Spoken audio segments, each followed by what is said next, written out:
Well, g'day everyone. Today I'm going to put a Thermatic fan switch on my transcooler.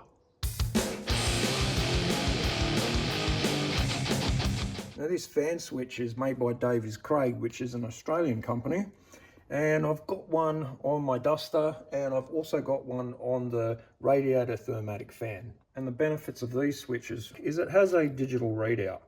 And with that digital readout you can actually see on the fly what the temperature is of the radiator or transmission or whatever you're putting it into.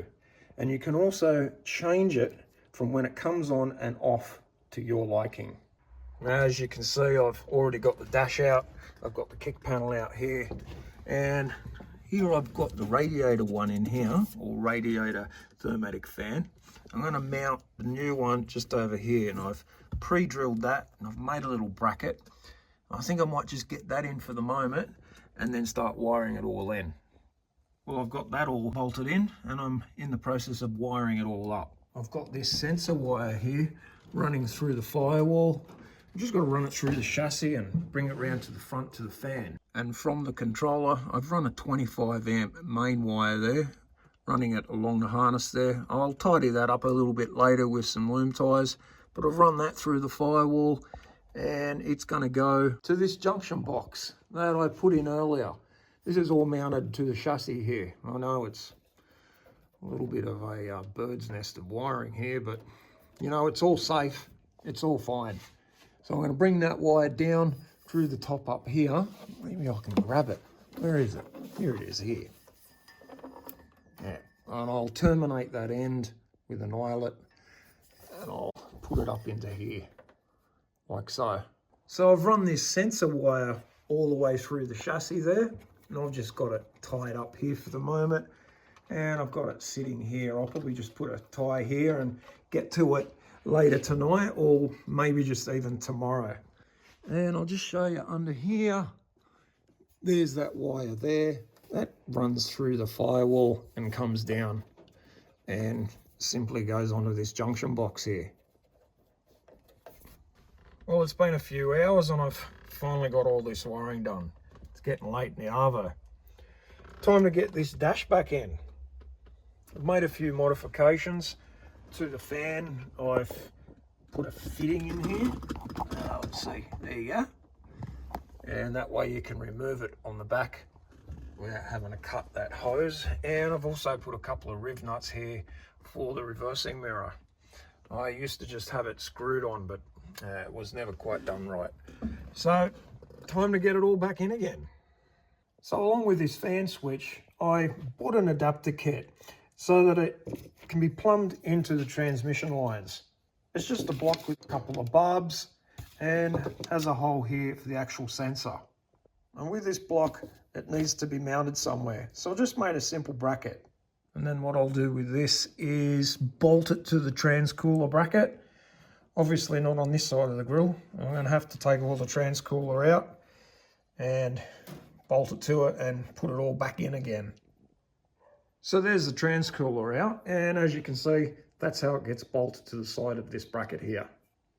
All I've got to do now is cut some hoses to reroute some things. I've gone ahead and also changed this fitting here, as it was a straight fitting before, and I've gone to an elbow fitting on both sides. Taking out the old fitting as well, this one here, which has the dial switch in it there, or sensor, and that was sitting kind of in between all of this.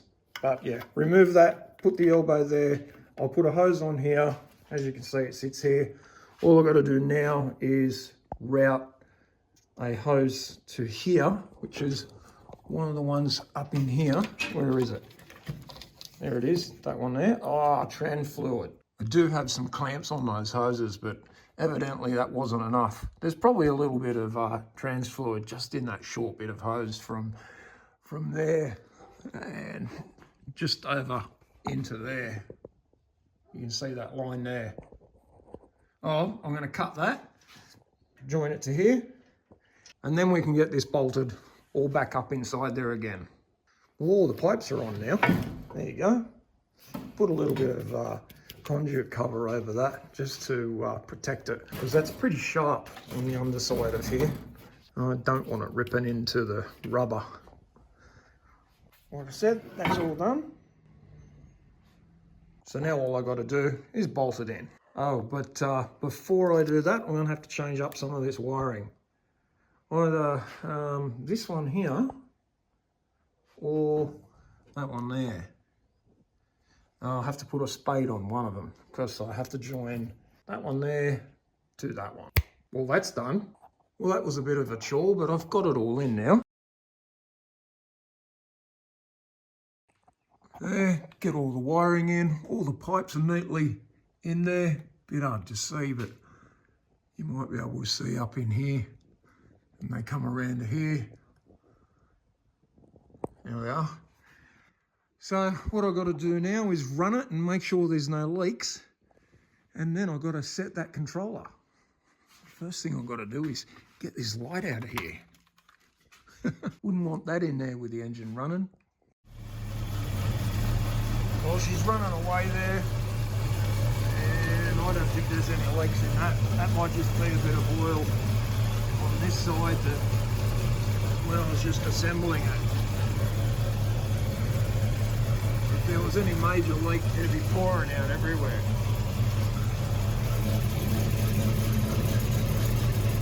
No, that's fine. I'm going to set this controller now. Well, there it is all bolted up. You see the left one there is the transmission one and the right hand one is the radiator. I went ahead and changed it to Fahrenheit because it was at Celsius from the factory, or preset, whatever you want to call it. I mean, I've got everything in Imperial in the truck, so I think it's fitting for all that to be in Fahrenheit as well.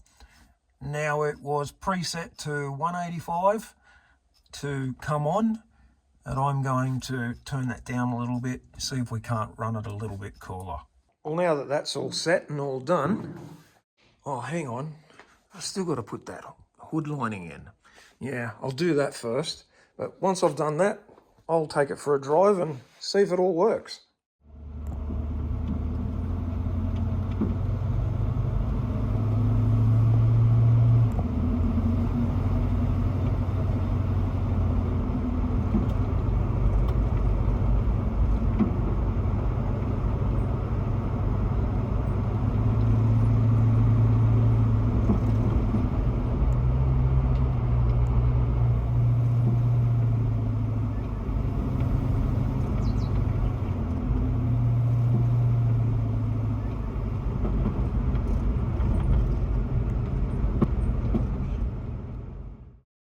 Well, I've just got back from a drive. I just went down to the park and back.